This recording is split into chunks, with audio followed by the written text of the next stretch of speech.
story.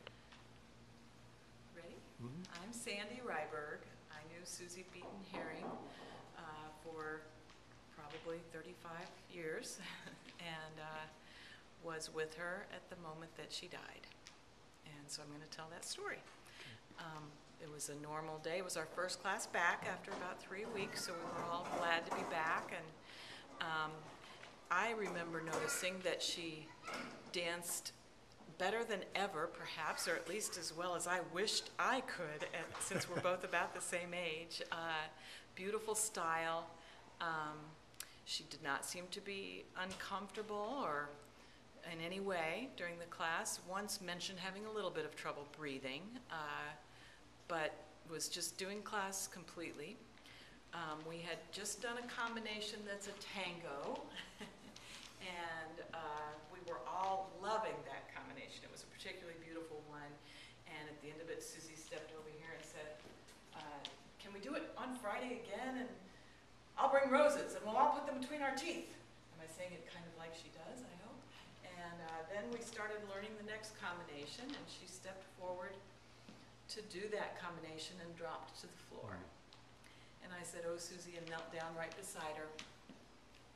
And at that point, she was having a seizure, which probably turns out was a heart attack. And I just looked in her eyes and said, you're okay, Suzy, you're okay. And said to everyone, she's having a seizure. And Dr. Chris Beckwith, right after the seizure sort of stopped, stepped over and said, all right, let's check and see if we have a pulse. And we did. So we started CPR. And luckily, Chris Beckwith had just recertified herself in her CPR. And we got some breath back and a pulse back.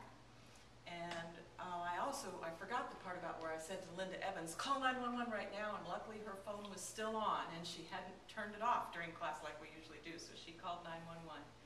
They got here pretty quickly. We just kept going. We got her legs up so that we could get blood coming to her heart. And there were no more words, but she was breathing, and she heard us say, come on, Suzy, we love you. Come on, Suzy, stay with us. So she was with people that she loved and encouraging her. And when the EMTs got here, they started working right away, and that part we all left the room.